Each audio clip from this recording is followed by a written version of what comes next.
Good afternoon, y'all. I'm Donnie. I'd like to invite you to join me for pipe and a pour. Sitting here this afternoon, trying to relax and kind of wind down. So I'm playing single dad this week. My wife is out of town presenting at a conference, and thankfully our daughter is on fall break, so I don't have to worry about getting her ready for school and all that good stuff. And she just sort of is doing her thing. Work has been a little bit wild, a lot wild, but it's good. I love it. So yeah, I just decided to come sit down out here, enjoy the evening for a little bit, relax with a pipe and a pour, and catch up on a few videos. So this is a VR to my buddy Truck and Piper Bob across the pond there.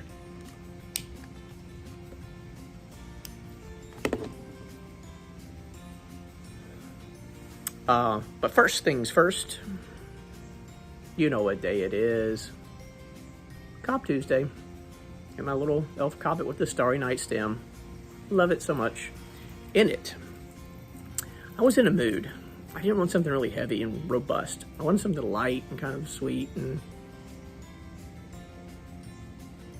you know, just kind of take it easy.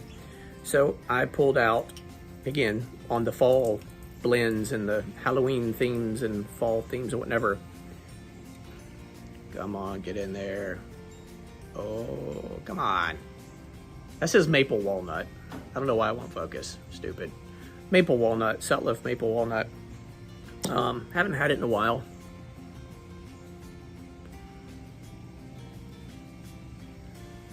Smells better than it tastes, I think. So, you know, it's a decent aromatic. Kind of goopy and wet. Can't get it to stay lit.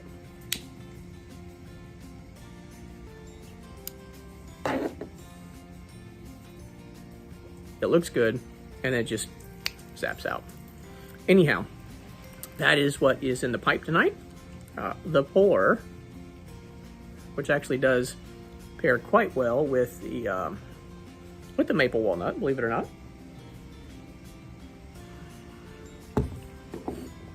Because I was looking for something that was sort of mapley and, you know, reminded me of hot cakes, pancakes, waffles, syrup, whatever. Went with the little Maker's Mark Private Select. I'm not a Maker's Mark fan per se of the regular stuff, but their Private Select, which has these stave profiles, different types of woods with different types of finishes that they put in there, really imparts a lot of chocolate and malt and like the malt you get from like Belgian waffles kind of thing. So there is a hint of chocolatey, malty, waffly sweetness, if that makes any sense with this particular stave profile in the Maker's Mark Private Selection.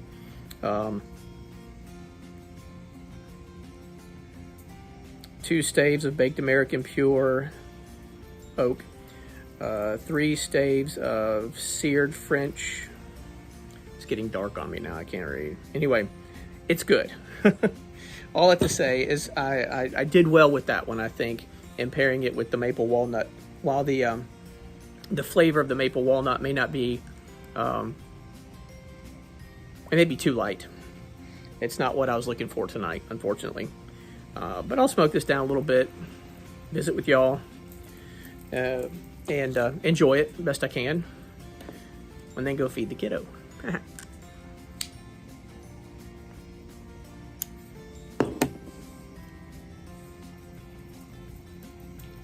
Yeah, the room note on this is nice. The nose on it, I mean, it's an aromatic maple walnut, so you get what you would expect.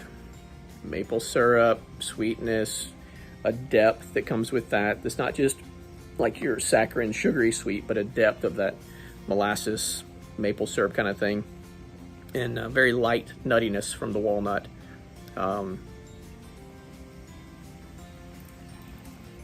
Said, decent smoke. But, as I also noted, a VR to our good buddy Truck and Piper Bob. I was watching videos here, just kind of catching up, and something struck me, and I decided that I really wanted to respond because it. Number one, I love the topic. I love the question that he asked, and yeah, some things I wanted to share with you guys, sort of give you some more insight into who I am. So, first thing first, and this may come as no surprise. So, Bob asked about my favorite childhood book. All right, see, I think the Maple Walnut took a little bit of time to kind of wake up. Like me, it had to wake up a little bit. And so now the flavor's picking up some more, which is nice as I get like, a third of the way down the bowl. Get the sweetness right up at the tip of the tongue, but then it does kind of fill out a little bit more, which is nice. So it's getting there, okay? But Bob asked about my favorite childhood book, and I'll be honest. As a child, I didn't really care for reading. I struggled with reading. My brain worked faster than my eyes would go sometimes. So I was always like ahead, reading ahead, but not comprehending a thing, and then just getting everything kind of jumbled. They tested me for dyslexia and all that stuff when I was 3rd, 4th grade or whatever. Didn't come across that way, but I lacked focus. Now we know why, don't we? But at the time, it was like, he just struggles with reading. It's like, well, it was hard for me. I didn't enjoy it. So I didn't read much as a kid, but I come from a long line of readers. I mean, like, my mom and dad, they read every day, all day. Retired now, of course. My sister reads a ton. My grandfather, my grandmother, before she passed and before her vision got bad, she was in her mid-90s and still just like reading stuff like crazy. Just read and read and read. Fiction, nonfiction, the classics, all of the above.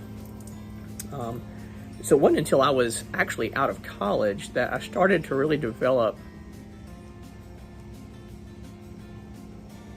I guess, get more pleasure from reading. But one of the things that I did read a lot now, and I read it several times with my grandfather. He's the one who introduced me to this very famous character that most of us know and love. He introduced me to these, and I read through these adventures with him as a child. And then since then, as an adult, have gone back out and started to build my collection of Sherlock Holmes. Of course, right? This particular copy I got when I got out of college after my grandfather passed, and it kind of took me back to that place of him reading these with me when I was a little kid. And since then, I've probably read through this 3 times. I probably have 6 other volumes of the different Sherlock Holmes in my office in there. And if you were to ever see my office, maybe I'll show you one day, I don't know. I've got 2 big bookshelves that are full of books. Anything from faith.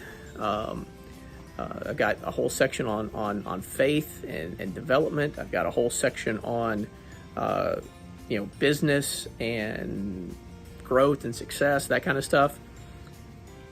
But the majority of my books are nonfiction.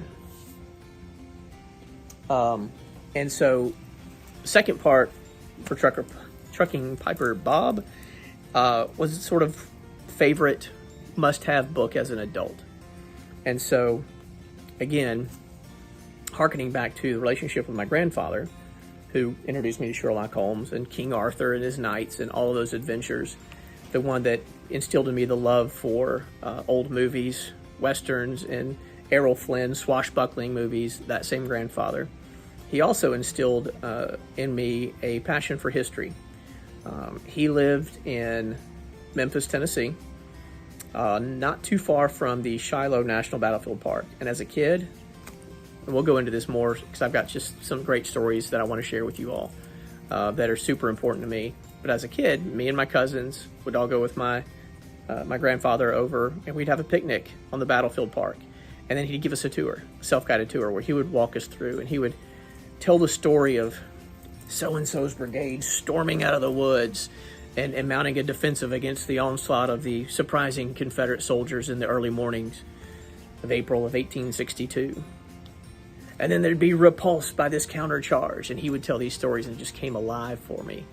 And it started my love for history. So the first book that I really dove into, and that is super important to me, was one that he had in his library, and that my brother-in-law, who is a historian by trade, it's what he does, recommended as well. This one here, it's called Corporal Klegg and His Pard. Corporal Klegg and His Pard. It was written by a guy named Colonel Wilbur F. Hinman. He was actually a Civil War soldier here in the U.S., American Civil War. He served with the 65th Ohio Volunteer Infantry. And this book, massive, is a fictionalized tale of his experience during the 4 years of the American Civil War. And it was his way of dealing with the aftermath, and telling the story of himself and characters that he ran into along the way throughout his service. And it's funny in times because it shows you the absurdity of some of the things that soldiers did in the American Civil War, and the thought processes there. But it's also very insightful. It gives a lot of truths about why those men fought, why they suffered, what they went through, what they endured, the different variety of motivations for men on both sides of the conflict.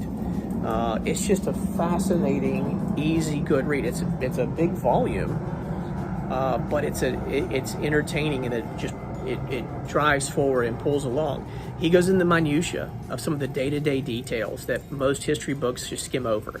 That, most history books are going to talk about this general and that general, this battle and that battle and this. He goes in the minutia of what they carried and why they carried it and what they got rid of and what it meant and what scared them and what worked and what didn't work.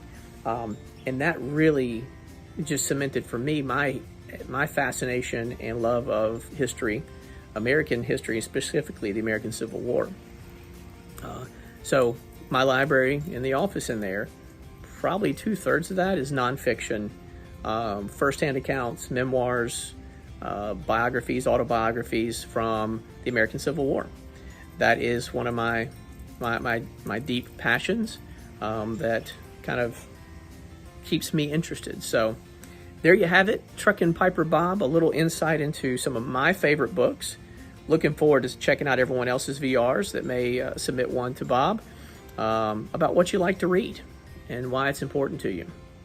So with that, I will bid you adieu. I'm going to finish my pipe here. Like I said, then go feed the kiddo. But thank you guys for stopping by. As always, really appreciate you joining me for a few minutes. Share a story, share some thoughts, and enjoy a pipe and a pour. Cheers, y'all.